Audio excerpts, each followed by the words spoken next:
Now, we have two different sets from two different years here, being two of the only end sets that we have. This is the End Battle and the End Arena, both quite small sets, but they are quite good. So let's put them against each other and see which comes out on top. Let's get started.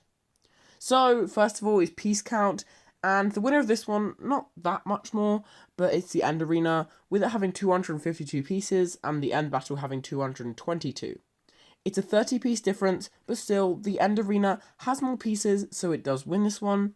It's not by much, they're both quite small sets, and the pieces that they have aren't very special, they're just like pretty normal, except in the End Arena, we have something for the minifigures that we'll talk about a little bit later. Next up is minifigures, and this one I'd say is also going to go to the End Arena. With it having two warriors, a Shulker, now that's the big one, and an Enderman, it's amazing. Compared to the Ender Dragon, the Dragon Slayer, and the Enderman of the End Battle, the Ender Dragon might sound cool, but it's actually really bad. It's not a really good Ender Dragon minifigure. It's really small and really chunky and just doesn't look right. Whereas in the End Arena, you have the Enderman, which is an actual really good minifigure. The two warriors, nice skins, they're fighting against each other in this arena in the end. And then you also have that Shulker. Now this is a piece I was talking about. They use new printed pieces to use to make this Shulker, and it looks amazing. Like, unlike the Ender Dragon that they had in the other one, the Shulker is amazing. They put a lot of care to detail in it, and it just is one of the best minifigures, I'd say, the whole of LEGO Minecraft. Those printed pieces are amazing. The printing on that face is great. There's only a few printed pieces, but the new mold is also super cool. So that's why I think it's 2-0 to the End Arena, with minifigures and piece count making it that. Now, building wise, the End Arena is an Ender Dragon with a little crystals around it. It also is like an arena thing, as the name suggests, being the End Arena.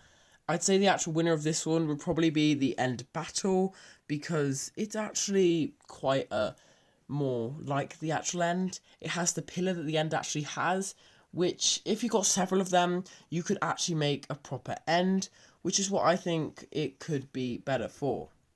So yeah, I think that for that reason, I prefer the End Battle when it comes to the build itself. It just looks a bit better.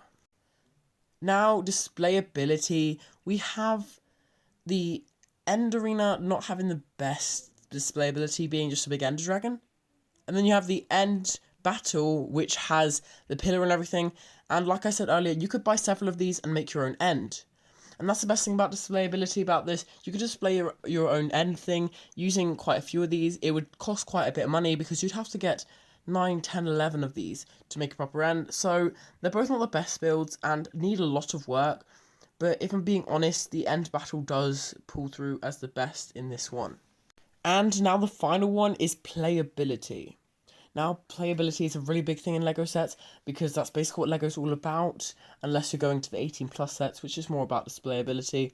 But because it's Minecraft on a smaller scale set, it's definitely about how you can play with it.